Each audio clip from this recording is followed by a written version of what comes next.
천국의 비밀을 아는 자라는 제목으로 함께 말씀을 나누겠습니다. 영국의 한 목사님에게 고민이 많이 있었다고 합니다. 이 목사님만 고민이 있는 게 아니라 아마 대부분의 목사님이 비슷한 고민들을 할 텐데요. 그 목사님의 고민은 설교만 시작하면 성도가 조는 것이죠. 아직 설교 시작도 안 했는데 시작하는데 벌써 조는 거예요. 이 조는 성도들을 보는 목사님들이 가장 고민스럽습니다. 가장 이해도 되지요. 피곤하시기도 하겠다. 뭐도 있겠다. 하지만 그래도 고민이 됩니다. 그래서 이 영국의 이 목사님이 그렇게 늘 고민하고 있다가 어느 날 연극을 초대받아서 연극에 이제 갔습니다. 거기 연극에 가서 이제 그 배우가 모노드라마를 하는 거예요. 혼자 나와서 이렇게도 하고 이렇게도 하고 모노드라마 연기를 쫙 하는데 이 목사님이요. 그 연극을 다 끝난 다음에 이 배우하고 같이 이야기할 시간이 있었는데 그 목사님이 그 배우한테 한 가지 내가 물어볼 게 있다고 그래서 물어봤다고 합니다. 뭔데요? 내가 정말 궁금한 게 있어서 물어보는데 그러면서 물었답니다. 무엇을 물어봤느냐 하면 나는 하나님의 말씀, 살아있는 하나님의 말씀을 전하는데 성도들이 꾸벅꾸벅 졸고 당신은 세상 이야기를 연기하는데 한 사람도 조는 사람을 못 봤다. 그 이유가 뭐냐? 물어봤다는 거예요. 그랬더니 이 배우가 뭐라고 대답했느냐? 저는 허구를 진실처럼 연기했습니다. 그런데 목사님은 진실을 허구처럼 말씀하지 않았습니까? 이렇게 이야기를 하더래요. 충격을 받은 거죠. 세상 사람들은 허구를 진실처럼 얘기를 하는 거예요. 그런데 목사님은 진실을 허구처럼 전하시니까 성도들이 허구처럼 여겨지니까 졸겠죠. 진실처럼 들리면 졸겠습니까? 허구처럼 들리니까 졸겠죠. 오늘 이 본문의 말씀이 저와 여러분에게 허구처럼 들리지 않기를 간절히 소원합니다. 진실로 들리기를 원합니다. 오늘 말씀은 더욱 진실처럼 들려야 될 말씀이에요. 다른 말씀도 진실이지만 오늘 말씀은 더욱더 진실처럼 들려야 될 말씀인데 바로 천국의 비밀입니다. 이 천국의 이 비밀이라는 이 말씀이 우리에게 진실로 들려야죠. 천국이 정말 있구나.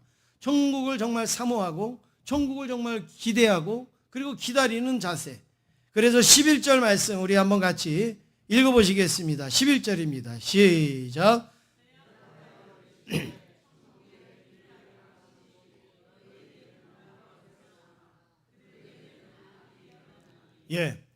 천국의 비밀을 아는 것이 천국의 비밀을 아는 것이 너희에게는 어떻게 됐어요?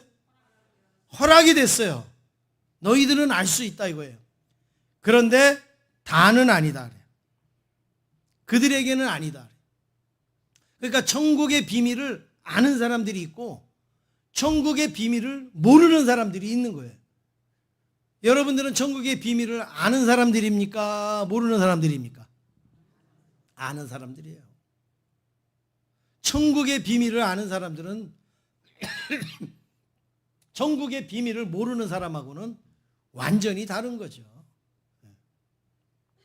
예수님은 천국의 비밀을 말씀하셨는데 바로 마태복음, 마가복음, 누가복음, 요한복음 여기에 예수님께서는 비유로 천국은 이런 곳이야. 천국의 비밀을 말씀하고 있습니다. 우리 옆에 있는 분하고 한번 같이 인사하시겠습니다. 우리는 천국의 비밀을 아는 자입니다. 인사하시겠습니다. 믿습니까? 예. 첫 번째로 오늘 말씀에서 예수님의 열심을 우리가 볼 수가 있습니다.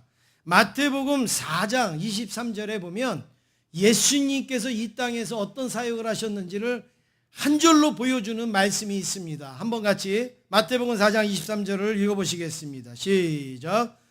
예수께서 온 갈릴리에 두루 다니사 그들의 회당에서 가르치시며 천국 복음을 전파하시며 백성 중에 모든 병과 모든 약한 것을 고치시니. 지금 여기 말씀에 예수님이 갈릴리 두루 다니시면서 그들의 회당에서 가르치시고 천국 복음을 전파하시고 백성 중에 모든 병과 모든 약한 것들을 고치셨다. 예수님의 사역을 이 세 가지로 요약하잖아요. 뭐 하셨다고요? 가르치셨다. 그 다음에 뭐 하셨어요? 네? 고치셨다. 예. 그 다음에요? 전파하셨다. 그렇죠? 예수님은 회당과 이런 데 두루 다니면서 가르치셨다. 그리고 천국 복음을 전파하셨다. 그 다음에 약한 자들을 고치셨다. 이게 예수님의 사역을 한마디로 표현한 그 내용이 오늘 이 본문의 말씀이에요. 그래서 예수님은 가르치시는 사역, 전파하시는 사역, 고치는 사역을 하셨는데 어느 거 하나 예수님 대충 하신 게 없어요. 어느 거 하나 그냥 설렁설렁 하신 게 없어요. 가르치시는 거는 가르치시는 대로, 전파하는 거는 전파하는 대로, 고치시는 것은 고치시는 대로, 심지어는 어떨 때는 아침부터 밤늦게까지 그냥 막 줄줄이 오는 사람들 막 고치고 지붕을 뜯어내서 내릴 정도로 예수님은 고치시기도 하시고 또 가르치기도 하고 또 때로는 밤새도록 제자들과 함께 기도도 하시고 하셨던 분이 예수님이에요. 이걸 한마디로 뭐라 그럴까요? 열심의 열심. 예수님의 열심. 예수님은 예수님의 사역을 감당하는 데 있어서 열심을 다하셨습니다. 대충 하시지 않으셨어요. 그냥 시간 되면 하고 안 되면 안 하시고 그렇게 하지 않으셨습니다. 상황이 안 되면 만들어서라도, 시간이 안 되면 만들어서라도, 형편이 안 되면 만들어서라도 예수님은 그 사역을 감당하셨어요. 사람이 오늘 특별히 오늘 말씀은 예수님이 가르치시는 사역을 우리에게 말씀해 주시는데 가르치는 사역에도 얼마나 열심을 다하셨는지를 우리는 알 수가 있는데 여러분 우리 여기 학교 선생님들도 계시고 여기 가르치시는 분도 있지만 가르치시는데 장소가 중요합니까? 안 중요합니까? 중요하죠. 가르치시는데 대상이 중요합니까? 안 중요합니까? 중요하죠. 가르치는데 환경이요 굉장히 중요합니다. 어디서 가르치느냐에 따라서 그 반응이 달라요. 결과가 다르잖아요. 이게 상황이 굉장히 중요해요. 그런데 예수님은 성경에 보면 가르치시는데 예수님은 때도 별로 중요시 여기지 않았어요. 장소도 별로 중요시 여기지 않았어요. 야, 오늘은 장소가 별로 안 좋으니까 다음에 하자. 그러지 않으셨어요. 오늘은 시간이 너무 늦었으니까 다음에 하자. 그렇게 하시지 않았습니다. 예수님은 가르치시는 사역에서도 뭐 사람이 있다면, 듣는 사람이 있다면, 복음을 전할 수만 있다면 예수님은 어디서든지 시간과 장소와 때 이거를 가리지 않고 예수님은 전하셨습니다. 그게 예수님의 열심이에요. 오늘날 우리들은 주의 일을 할 때 그럴 때 있지 않습니까? 컨디션이 좀 안 좋아요. 예. 요즘은 날씨가 너무 더워요. 예. 뭐 장소가 협소해요. 뭐 우리 이런 일들을 말할 때가 얼마나 많이 있습니까? 근데 예수님은 한 번도 여러분 성경에서 그런 부분을 한번 찾아보시면 제가 여러분에게 맛있는 거를 사드릴게요. 예수님이 장소를 탓하신 적 있나? 시간을 탓하신 적 있는가? 환경을 탓하신 적 있는가? 누구 대상을 탓하신 적 있는가? 예수님은 전혀 그런 게 없으셨어요. 어떻게 해서라도 전하신 거예요. 어떻게 해서라도 가르치시고 그리고 하셨습니다. 오늘 말씀에도 바로 그런 내용입니다. 1절 말씀 함께 읽겠습니다. 1절입니다. 시작.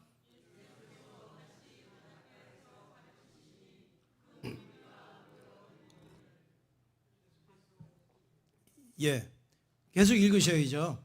예수께서 바다에 떠 있는 배에 올라 앉으시고 온 무리는 바닷가 육지에 있더라. 예.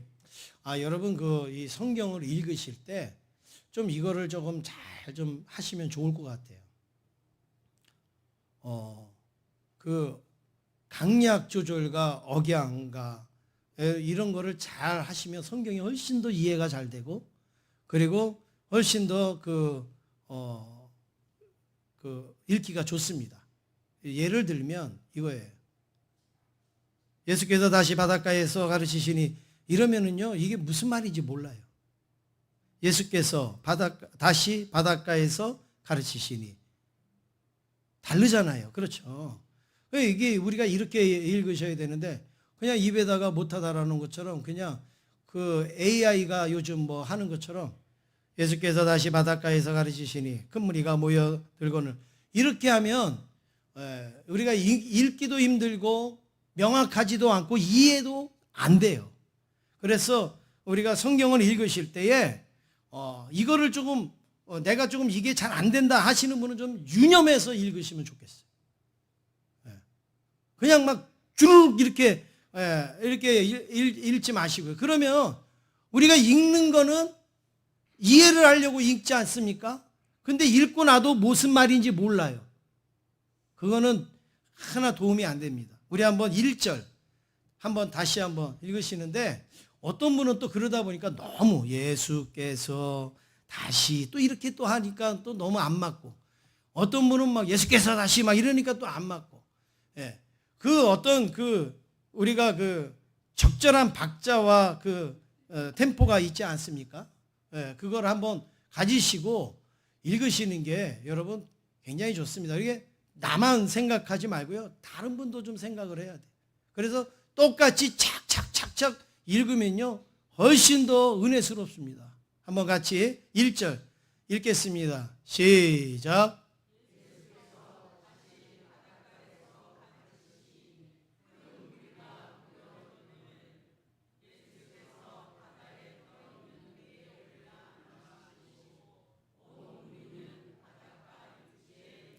네, 잘 읽으셨어요. 이렇게 읽는 게 어려우신 분은 연습하셔야 돼요. 컴퓨터를 틀어놓고 연습을 하시든 아니면 뭘 연습을 하셔야 돼요. 근데 그냥 혼자서만 읽어가는, 그렇게 하면 우리 신앙생활에도 별로 도움이 안 돼요. 근데 또 제가 이렇게 하라니까 반은 또 안 읽고 계셔 또. 또 틀릴까봐. 그렇게 여러분 소극적으로 살지 마세요. 좀 적극적으로 해갖고 같이 착착 맞춰가는 거예요. 다시 한번 읽겠습니다. 오늘 뭐 성경 읽는 연습은 아니지만 말 나온 김에 다시 한번 크게 한번 또박또박 한번 읽겠습니다. 다시 1절이요. 시작.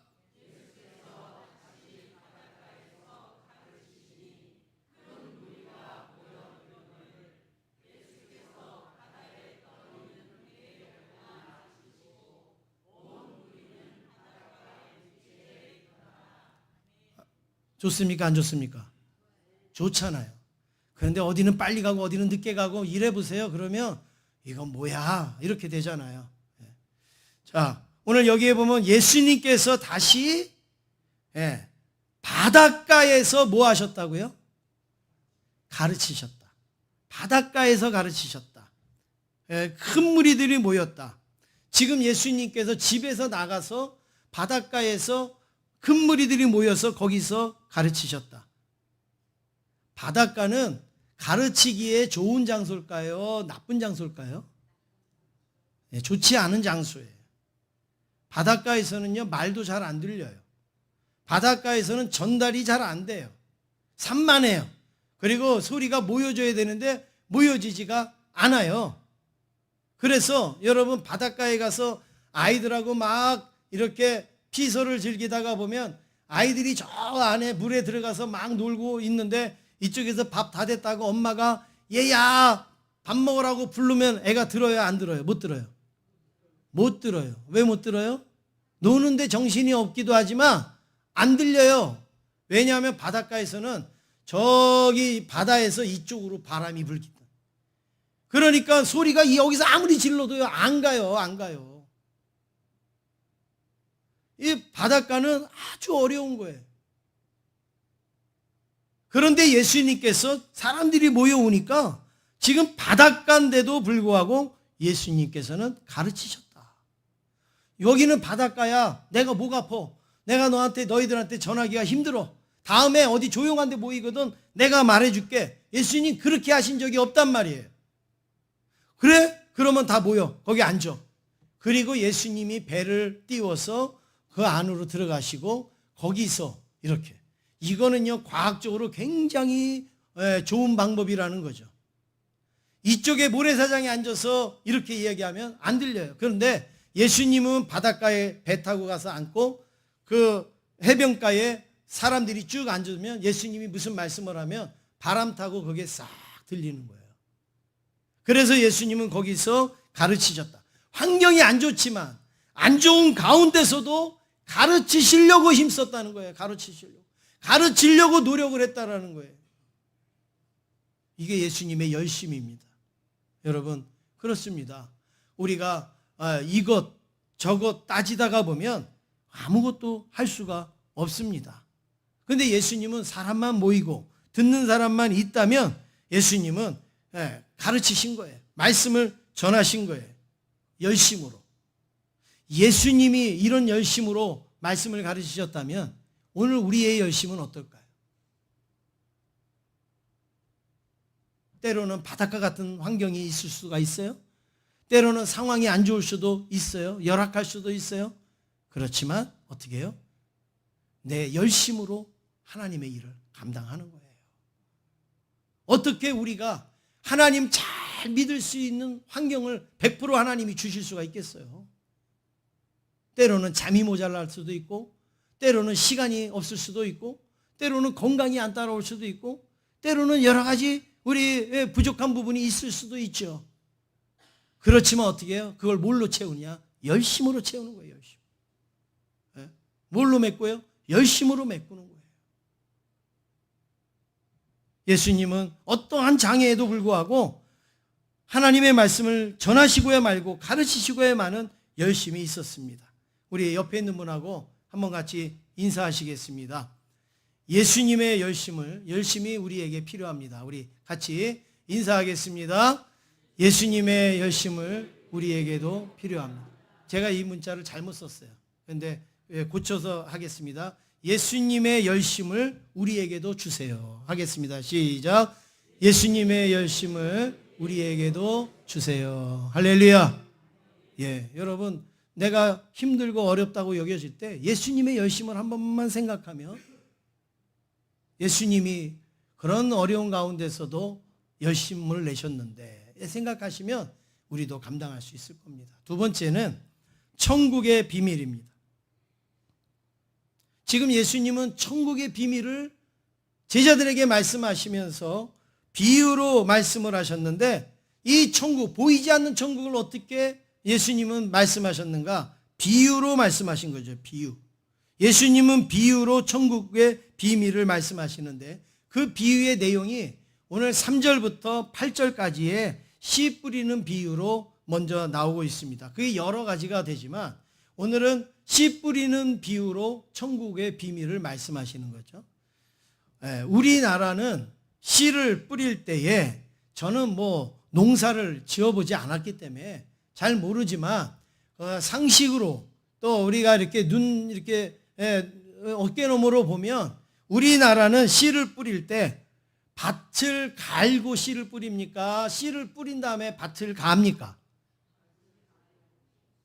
예, 밭을 갈고 골라낼 거 다 골라내고 하고 완전히 딱 씨를 뿌리면 열매를 맺을 수 있는 땅을 만들어 놓고 씨를 뿌리죠. 우리나라는 그렇죠? 그런데 팔레스타인은 좀 달랐다는 거예요. 그 당시에 거기 팔레스타인은 씨 뿌리는 그 방법이 완전히 다른 거예요. 거기는 밭을 다 갈아놓고 씨 뿌리려면 시간 다 간 거예요. 너무 막 땅들이 안 좋으니까 밭 다 갈고 씨 뿌리려면 세월 다 간 거예요.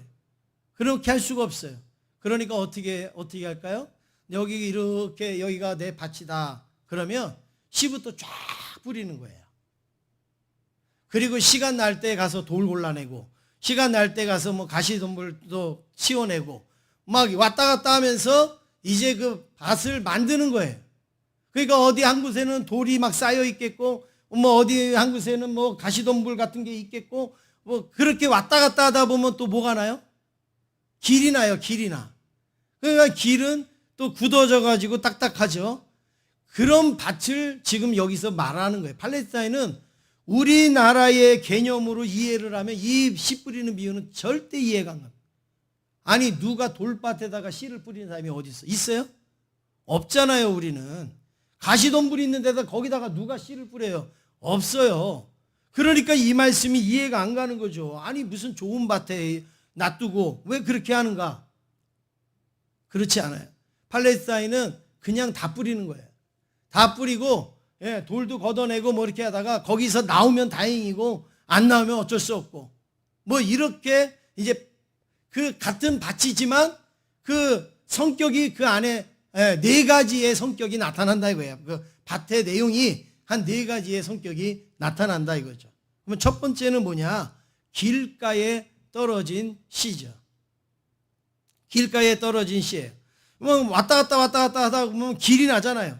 그러면 그 길은 어떻게 맨날 사람들이 왔다 갔다 하고 이러니까 거기가 딱딱해지고 굳었어요. 거기에다가 씨를 딱 뿌리면 그거를 뭐가 와서 먹어버려요? 새가 와서 먹어버려요. 왜요? 뿌리를 내리기 전에 벌써 새가 와서 다 먹는 거예요. 뿌리 내리기가 힘드니까. 이 길가에 떨어진 씨가 무엇을 말하느냐? 19절. 여기 예수님의 해석을 우리가 보겠습니다. 19절입니다. 시작.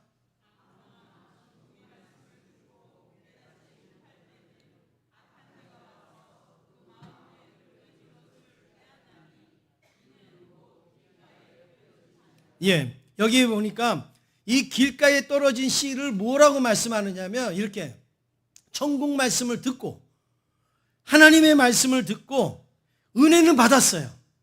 하나님의 말씀을 듣고 은혜를 받고 깨달았어요. 그런데 그걸로 끝난 거예요. 이게 길가에 떨어진 씨와 같은 거라는 거예요. 말씀의 은혜를 받았다고 그래요. 오늘 목사님 말씀의 은혜 받았습니다. 근데 거기서 끝. 집에 가면서부터는 다 잊어버려요. 집에 가면서부터는 그거하고 상관없어요. 이런 사람들이 길가에 떨어진 씨와 같은 거라는 거예요. 하나님의 말씀을 내가 듣고 은혜를 받았다면 아니 뭐가 뿌리가 들어가야 되고 새싹이 나야 되지 않아요? 그런데 그러기도 전에 새가 확 집어 먹었어요. 그게 뭐냐? 말씀을 듣고 은혜를 받았는데 내가 실천도 하기 전에 내가 그렇게 살기도 전에 다 잊어버려요. 그러니까 새가 집어먹은 거랑 똑같은 거죠. 그 다음에 두 번째로 돌밭에 떨어진 씨. 21절 함께 읽겠습니다. 21절입니다. 시작. 그 속에 뿌리가 없어 잠시 견디다가 말씀으로 말미암아 환난이나 박해가 일어날 때에는 곧 넘어지는 자요. 이 사람도요 말씀을 들을 때 은혜 받았어요. 말씀을 들을 때 은혜예요 이렇게 여겼어요. 그런데 말씀을 받고 말씀대로 살려고 하는데 환난이 와요. 어려움이 와요. 내가 예수 믿는데 쉽지 않은 일들이 막 생겨요. 내가 믿어보려고 하는데 여러 가지 장애들이 막 생겨요. 그러면 어떻게 해요? 아휴, 나중에 하지. 지금은 너무 바쁘니까, 지금은 너무 힘드니까. 그리고서 주저앉아요. 그런 사람이 뭐냐?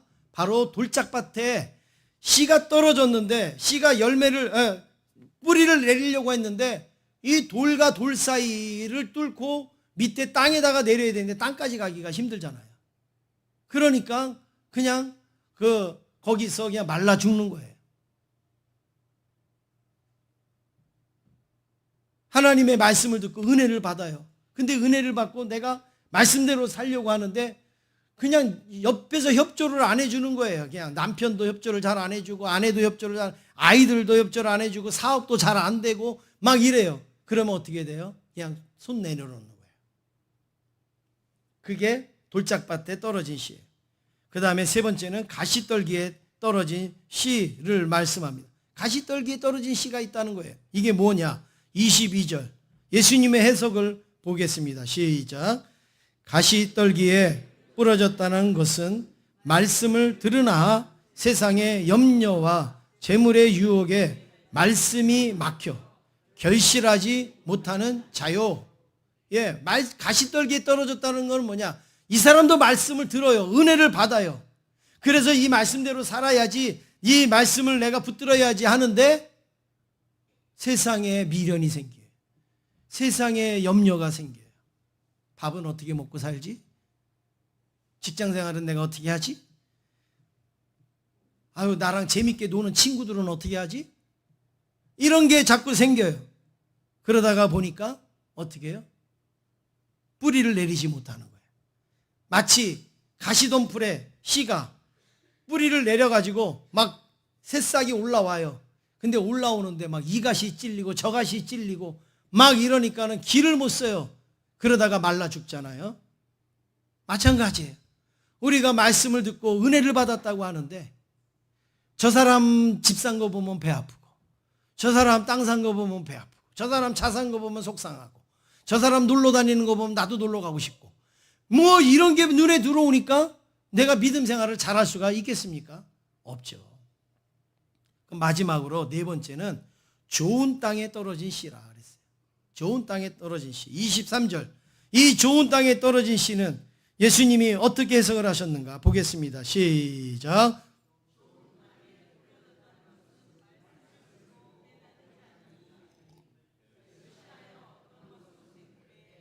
어떤 것은 60배, 어떤 것은 30배가 되느니라 하시더라.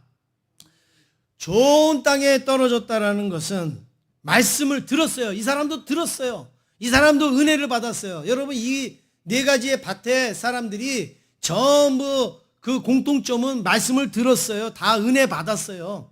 한 사람도 나 그 말씀 못 듣겠어요. 이런 사람 없었어요. 다 말씀을 잘 들었어요. 그런데 그 과정이 중요하잖아요. 좋은 땅에 뿌려졌다는 사람은 듣고 깨달았다. 듣고 깨닫고 결실했다. 열매를 맺었다. 그래야지 말씀을 잘 들은 거예요. 말씀을 들었어요. 그래서 내 마음에 어떤 그 도전이 생겼어요. 그러면 그 도전을 내가 지키는 거예요. 이루는 거예요. 그리고서 그것에 결실이 나오는 거예요. 그게 좋은 땅에 떨어진 씨라는 거예요.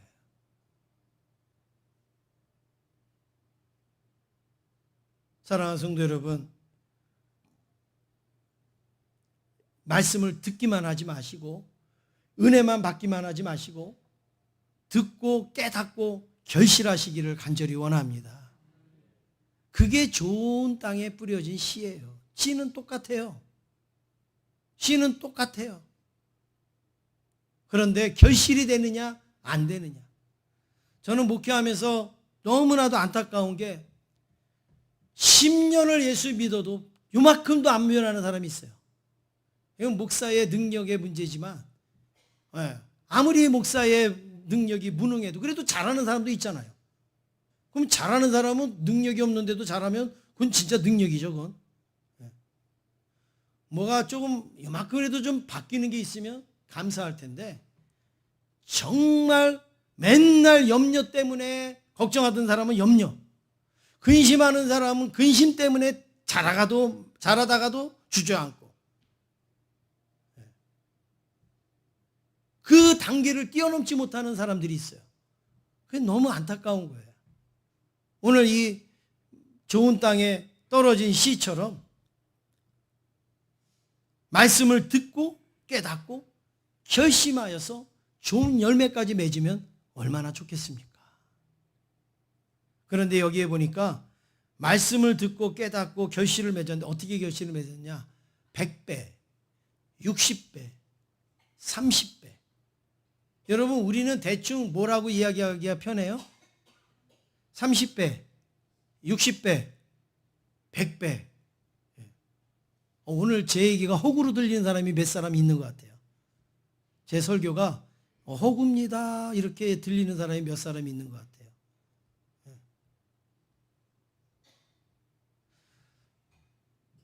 우리는 30배, 60배, 100배 이렇게 말하는데 왜 여기서는 100배, 60배, 30배 이렇게 말을 할까? 여러분, 이거는 그겁니다. 자, 사과를 내가 심어요. 그러면 사과 나무에 제대로 열리면 10박스가 열려요. 10박스가 열려요. 그러면 그 10박스의 사과를 거뒀어요. 그러면 그게 몇 배예요? 그게 100배, 100이잖아요. 100. 거둘 만큼 다 거뒀잖아요. 그렇죠? 그러면 그게 100이에요, 100. 그렇죠? 그런데 10박스가 나와야 되는데 10박스가 안 나오고 6박스가 나왔어요. 그래도 어때요? 감사하죠? 6박스가 나왔으니까. 6박스가 안 되더라도 몇 박스는 나왔어요? 예, 3박스는 나왔어요. 그러면 그것도 감사하죠? 지금 그런 말씀이에요. 좋은 땅에 씨가 뿌려지면 10박스 거둘 수 있다 이거예요. 100배. 그런데 100배가 안 되더라도 몇 배는 거둬요? 60배. 60배는 거두지 못하더라도 몇 배는 거둘 수 있어요? 30배. 그런데 길가나 아니면은 뭐 가시떨기나 여러분 이런 데는 하나도 못 거둬요. 그런데 좋은 땅에 떨어진 씨는 100배를 얻을 수도 있고 60배를 얻을 수도 있고 30배를 얻을 수도 있다. 엄청난 결실을 우리에게 보여주는 거 아닙니까? 이것이 바로 천국의 비밀입니다. 우리가 맨날 전도합니다. 맨날 복음을 전합니다. 그러는데도 우리가 이러잖아요. 아유, 그렇게 해서 예수 믿는 사람들 하나도 못 봤다고. 그래서 교회 오는 사람 한 사람도 못 봤다고. 뭐 요즘 뭐 누가 전한다고 예수 믿고 그런다고. 전부 다 우리가 볼 때는 돌짝박 같고 가시떨기 같고 그렇잖아요. 길가 같잖아요. 뭐 전에도 듣고 뭐 이러진 않잖아요. 그런데 여러분, 놀라운 것은 천국의 비밀은 어디선가 좋은 땅에 복음이 떨어져서 어디선가 100배의 결실을 맺고 있어요. 어디선가 60배의 결실이 열려지고 있어요. 어디선가 30배의 결실이 나타나고 있습니다. 내가 눈으로 못 보고 내가 확인을 하지 않아서 우리 한국교회가 무너졌다고 그러고 한국교회가 어렵다고 그러지만 여러분, 우리가 볼 때에 우리가 알고 있는 교회들이 막 시험에 들고 어려운 일들이 일어나서 우리가 그렇게 된 것처럼 여겨지지만 지금 보이지 아니하는 곳에서 우리가 알지 못하는 교회들, 알지 못하는 곳에서 지금 막 좋은 땅에 심겨진 이 씨앗처럼 100배, 60배, 30배 결실을 맺는 교회들이 여기저기서 막 나오고 있단 말이에요. 이게 천국의 비밀이에요. 우리가 볼 때는 다 죽은 것 같고 우리가 볼 때는 다 빼앗긴 것 같고 안 되는 것 같은데 천국은요 지금도 확장하고 있어요. 세계적으로 보면요 지금도 기독교는 부흥하고 있어요. 모든 종교 중에서 부흥하는 종교는 기독교밖에 없어요. 지금 우리가 볼 때 쇠퇴해진 것 같고 우리가 뭐 볼 때 미국 교회가 죽어가는 것 같고 영국 교회가 죽어가는 것 같고 그러지만 전 세계적으로 볼 때는 지금 기독교는 계속 부흥하고 있습니다. 이게 바로 천국의 비밀을 보여주고 있습니다. 여러분, 옆에 있는 분하고 인사하겠습니다. 천국은 점점 왕성해집니다. 인사하겠습니다. 믿습니까? 예. 마지막으로 세 번째, 귀 있는 자는 들으라 그랬습니다. 오늘 말씀에 9절에 보니까 귀 있는 자는 들으라 하시니라 그랬어요. 귀 없는 자가 있어요? 여러분 중에 귀 없는 자 있어요? 네. 귀 없는 게 이상하죠. 다 있잖아요, 귀가요. 그런데 예수님은 이런 말씀을 13번이나 말씀을 하셨는데 귀 있는 자는 들으라는 말씀이 뭐일까요? 예? 귀 있는 자는 들으라. 듣고 행하라 이거예요. 복잡할 거 하나도 없습니다. 듣고 행해라. 들었으면 움직여라. 들었으면 행동해라. 이게 귀 있는 자는 들을지어다예요. 그러니까 듣고 행하지 않는 자는 귀 없는 자죠. 귀 없는 자. 돌밭에 떨어진 씨나 가시떨기에 떨어진 씨나 길가에 떨어진 씨만 보면 헛수고 같죠. 그런데 좋은 땅에 떨어진 씨가 있기 때문에 천국은 소망이 있습니다. 우리는 잘 모르지만 어디선가 지금 이 귀 있는 자는 하나님의 말씀을 듣고 그리고 깨닫고 그리고 결실하는 자들이 어디선가 나타나고 있습니다. 이게 바로 우리 천국의 비밀이고 소망이에요. 그래서 우리가 선교헌금도 보내는 거고 우리가 하나님의 선한 일도 하는 거고 그렇게 되는 거죠. 저희 교회가 이 앞에 로뎀나무 또 우리 두란노 제자 이 건물을 건축하는 기간에 저거를 우리가 5월, 6월, 7월 달에 건축을 했잖아요. 건축하는 기간에 우간다에 우리 박봉출 선교사님이 저에게 편지를 보냈습니다. 참 선교사님들 보면 하나님의 일을 열심히 하는 거는 참 좋은데 인간적으로 참 염치가 없어요. 염치가 없어요. 시도 때도 없어요. 근데 염치 없다는 얘기가 나쁜 얘기가 아니에요.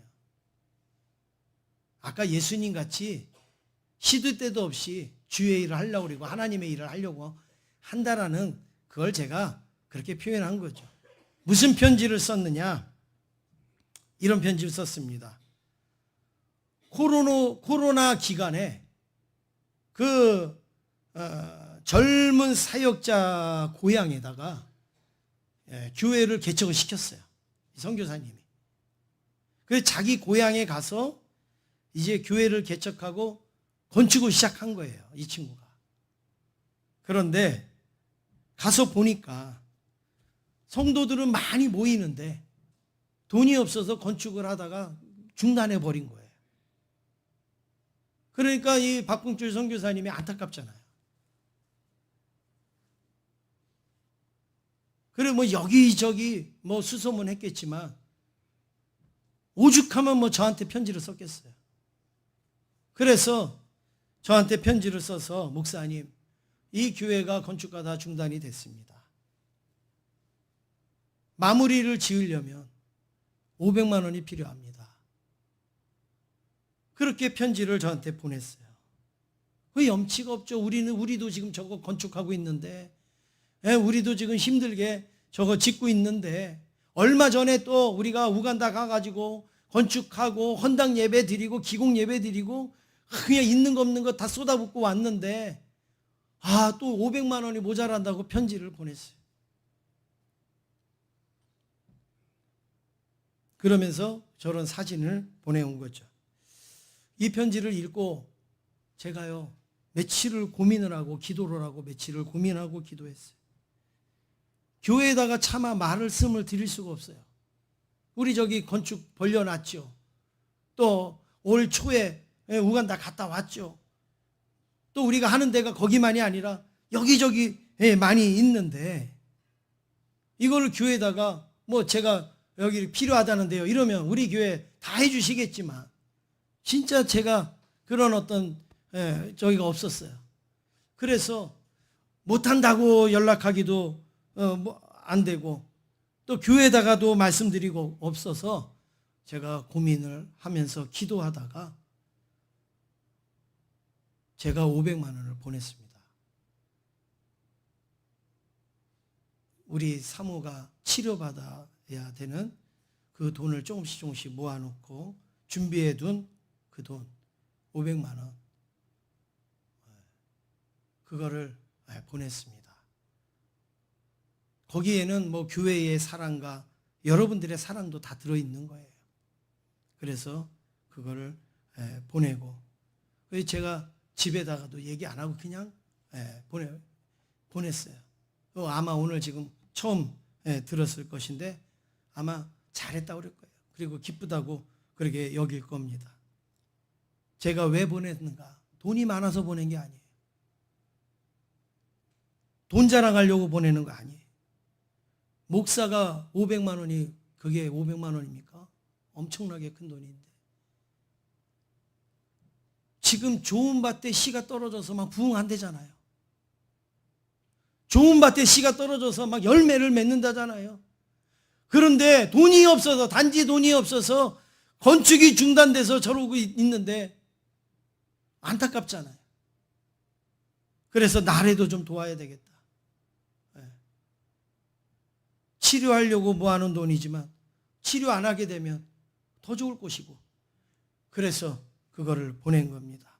성장하고 있다는데, 천국의 그 비밀이 막 전파되고 있다는데, 그런데 제가 이 말씀을 안 드리려고 했어요.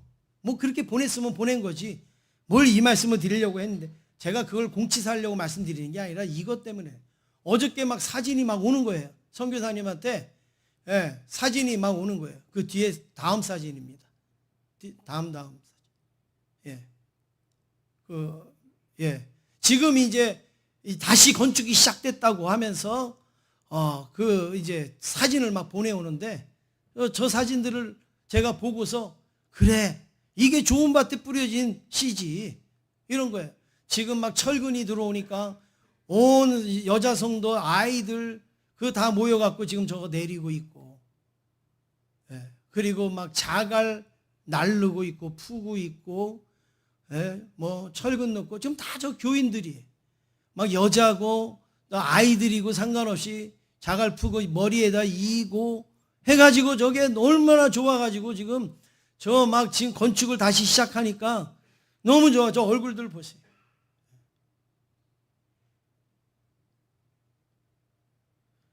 우리도 저렇게 우리 교회 건축하는데 우리 저렇게 안 하잖아요.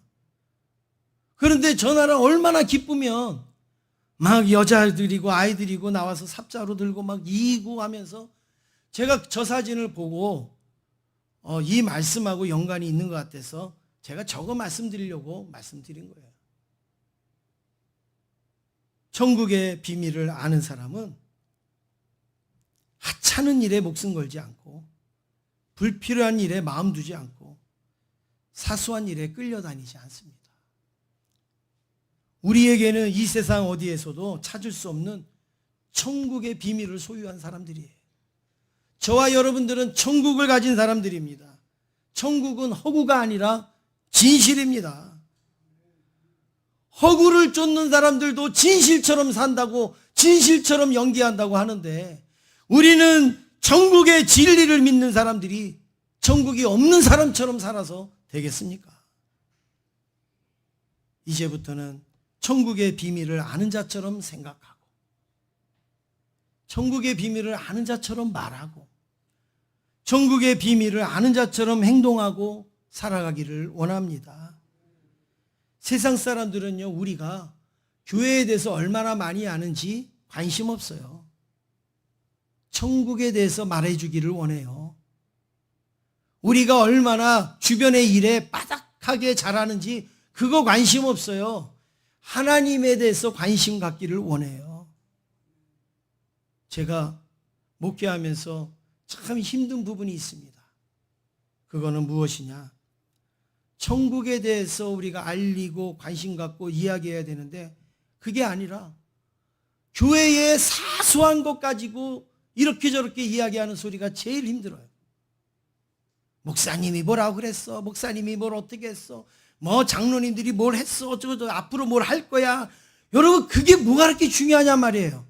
우리에게는 천국의 비밀을 말하는 사람들이, 천국의 비밀을 우리는 아는 사람들인데, 뭐 별로 중요하지도 아니하는 그 사소한 일, 그런데 왜 우리가 시간을 뺏기고 낭비를 합니까?